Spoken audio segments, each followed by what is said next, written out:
Esta es la última oportunidad que tiene el Ecuador para construir democracia, libertad, recuperar un Estado de Derecho normal, parar la corrupción y someter a grupos mafiosos.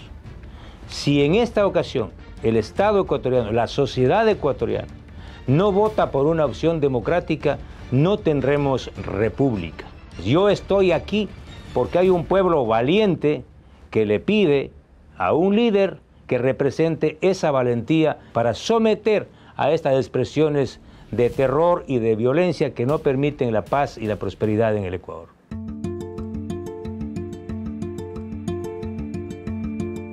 En Ecuador hay una guerra no declarada en contra de la sociedad por parte de grupos mafiosos. Si el Ecuador no derrota a estas estructuras mafiosas, difícilmente vamos a conseguir paz y tranquilidad. ¿Qué vamos a hacer? Tenemos un plan nacional antiterrorista que nos permitirá someter a estas mafias. Vamos a declarar primero a los puertos y aeropuertos como objetivo militar. Vamos a movilizar a las Fuerzas Armadas a tomar el control de los 10 puertos de la ciudad de Guayaquil.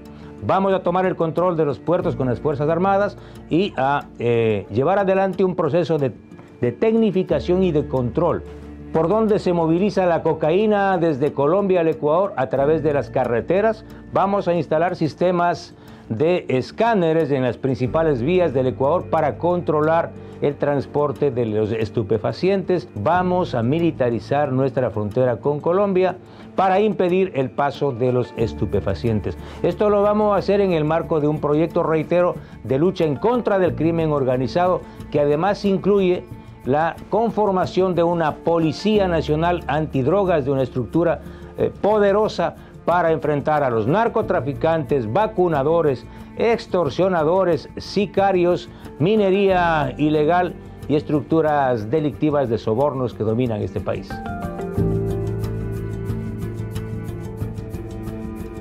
Primero, nosotros entendemos que la forma de expresión del acceso al conocimiento, a la ciencia y a la tecnología ahora es a través del desarrollo de las nuevas tecnologías de la información y de la comunicación. Nosotros damos un enorme impulso para que en el Ecuador se cierre definitivamente la lucha por el acceso al Internet, la conectividad total, tarifas especiales para el quintil más pobre de este país, para niños y jóvenes que puedan acceder a Internet como parte del acceso a educación virtual. En el plano de los jóvenes, yo he sido claro y me ratifico en aquello de universidades públicas abiertas, universidad gratuita, libre acceso a la universidad, la posibilidad de que los estudiantes puedan trabajar en carreras y en ramas similares a sus estudios. Esto significa llevar adelante una reforma al Código del Trabajo. Y jamás el Estado ecuatoriano, nunca más el gobierno va a intervenir en la capacidad soberana de los jóvenes de decidir qué carreras van a estudiar.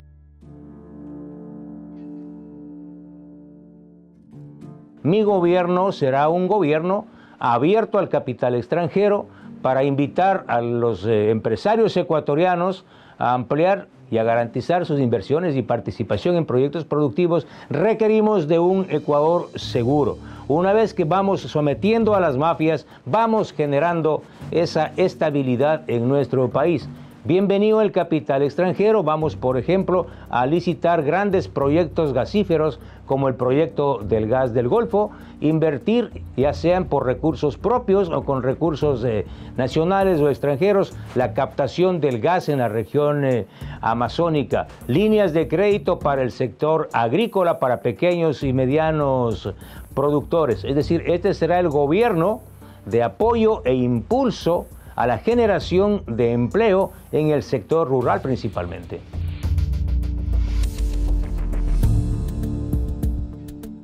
La garantía de mi gobierno es de sostener y profundizar la dolarización como una moneda dura que le permite a este país impulsar hacia adelante proyectos de desarrollo con capital privado, capital público, nacional y extranjero.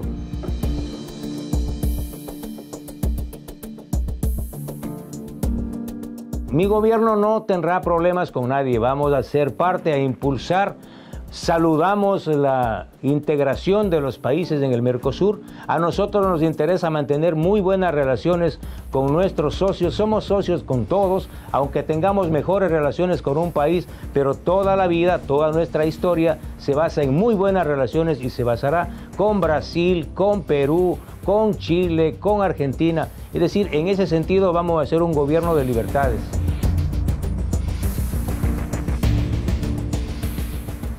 Vamos a suscribir, a negociar todos los acuerdos comerciales con todos los países, sin excepción, incorporando variables que ningún gobierno lo ha hecho, como es la variable ética. Por ejemplo, en el caso del acuerdo con China que suscribió el gobierno del presidente Lasso, yo plantearé en el proceso de aprobación en la Asamblea Nacional que se incorpore el tema ético, porque no podemos como país llegar a conformar o a suscribir un acuerdo comercial sin que se discutan aquellos temas vinculados a la corrupción en la que han participado principalmente empresas chinas. Estados Unidos no solo es nuestro principal socio económico y comercial, es nuestro principal aliado junto al Reino Unido en la lucha en contra del crimen organizado. Nosotros vamos a profundizar los acuerdos con Estados Unidos, Inglaterra principalmente, tanto en facilitar y en recibir recursos y apoyo en tecnología, en inteligencia, en la lucha y en el combate en contra del narcotráfico.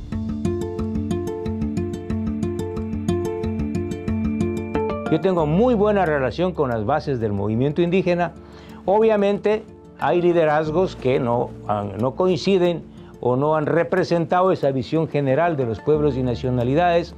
Yo veo a este país como un país diverso, un país que tiene 13 pueblos y nacionalidades, y sin duda la relación con ellos es de primer orden y así será. Vamos a respetar esa condición de un Estado plurinacional, así lo sienten ellos, pluricultural, y a impulsar los proyectos de desarrollo en el marco de su visión de respeto a la naturaleza, a los territorios ancestrales, a su cultura.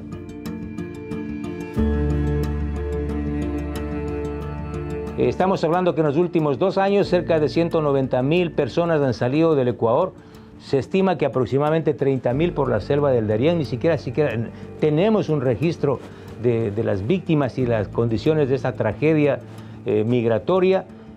Primero, identificar que la causa de esa migración, de esa nueva oleada de migración, se debe a la pobreza, al empobrecimiento generalizado de esta sociedad, a la inseguridad creada en los últimos años producto de la operación de estas estructuras delictivas. Es decir, ¿cuál es la garantía para cambiar esta maldición? Sí, esta situación dramática de miles y millones de ecuatorianos es volver a un estado de justicia, a un estado que le garantice tranquilidad a las familias y segundo, a un desarrollo productivo, a la generación de empleo. En el gobierno nuestro, en el gobierno valiente de Fernando Villavicencio, esos compatriotas van a volver al país con absoluta tranquilidad y seguridad.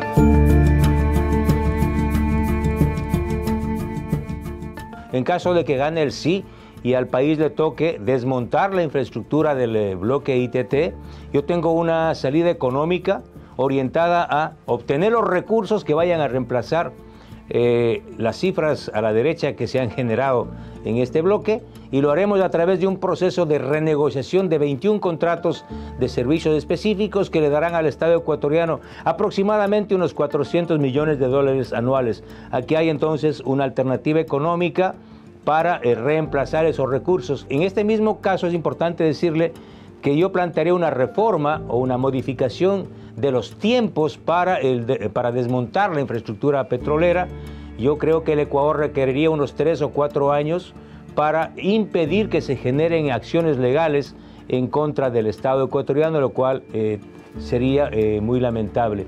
Y en el caso de que gane el no, me comprometo a ser mucho más exigente, a impedir que avance la extracción petrolera a la zona intangible y a la zona de amortiguamiento, donde cohabitan pueblos en aislamiento como los Tagaeri, Taromenane, y también exigir que la reinyección de aguas de formación, que es uno de los elementos más contaminantes, se haga con respeto a la norma ambiental y utilizando las mejores tecnologías.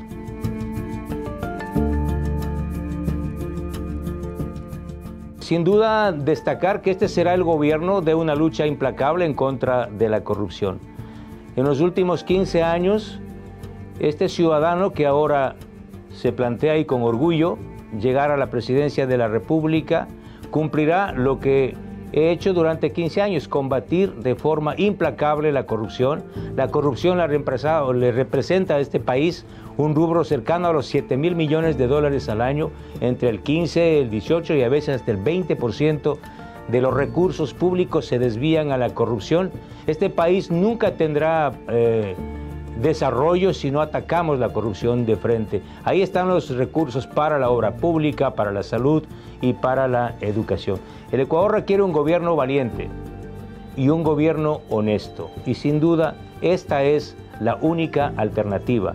Y será la primera vez que un periodista, un ciudadano de este país, llegue a la presidencia de la República.